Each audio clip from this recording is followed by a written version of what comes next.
My job is making boring video games for people who don't really want to play them. Let me explain. At the company I work for, we make interactive language and culture instruction video games. They involve narrated text describing cultural practices and immersive simulations in which the player can practice what they've learned with an avatar who responds to them. The idea is to be able to practice language with someone without being embarrassed, and to learn from any culturally insensitive mistakes without causing offense in the real world. For example, in Afghanistan, it would be fine to ask about someone's sons, but if you asked about their daughters, it would be considered extremely rude. If you do that in the simulation, then you might fail it, but at least you wouldn't have ruined your relationship in the real world, and you would know better going forward. These games aren't boring if you're excited about language and culture, but most of the players are students or military who are assigned the courses for their job or class. Making one of these courses is usually a year-long process and involves a lot of research and design, and coordination with managers and other departments. Let me tell you a bit about how we do that. As soon as we get a project, we start research. At first, it's mainly book research, whatever's in our library, whatever information we can find online, and we buy a number of books on the topic. But more importantly, as soon as possible, we start our live research. We work with subject matter experts, people who have done the job we're describing or grew up in the region and speak the language. This is so important because it gives us first-hand knowledge and it backs up our text research. We have civilian experts and military experts, because we often have to explain to service members what to expect with their upcoming mission. We do phone interviews for our main research to help us know what to teach and where our previous knowledge was limited, and also to find good stories or bits of information. Then from those bits, we decide who we'd like to interview on camera, so we can share those stories in our courses to illustrate the concepts we teach.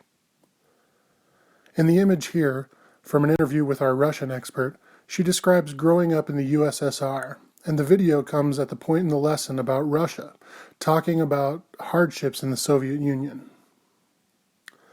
The bulk of our research happens before writing, but continues basically the whole time. As for the writing process, our initial drafts start by clumping information from all our research into a single place, grouped by theme. And then we analyze the data and look for patterns and important ideas that come up frequently. We also base our direction on ideas from the client. Then we start putting it into something closer to its final form, but we still go through a number of review and revision cycles while refining these drafts, both just among us writers and also in client review with nearly finished text. Part of the revising process is shaped by our quality assurance department.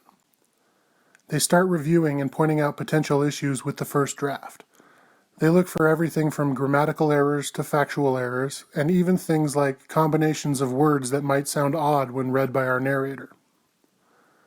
QA starts in the drafting process, but their input continues through and is most vital during the assembly and delivery process. When the lessons are pretty squared away, we create the interactive simulations based on the jobs the military students will be doing or the material that the language students will be covering. We incorporate behaviors we've learned about, gestures, language we want to cover, and occasionally tricky bits of etiquette. As the writers, we come up with characters and hire and record voice actors.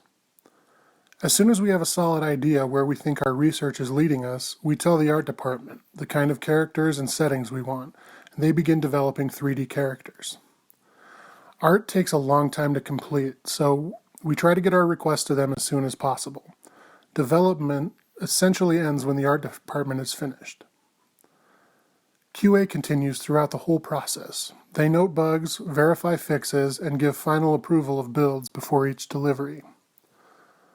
When there are no more bugs and we've gone through our client testing phase, QA approves a final build for delivery. When we confirm that it's working on the server, it's published and we're done. At that point, we usually go bowling. So just to sum up, my job involves a lot of research, in text and in person, quite a bit of writing and rewriting, and then finally putting together all the pieces we've gathered along the way and ironing out all the bugs. This has been my TED Talk on educational language and culture video games.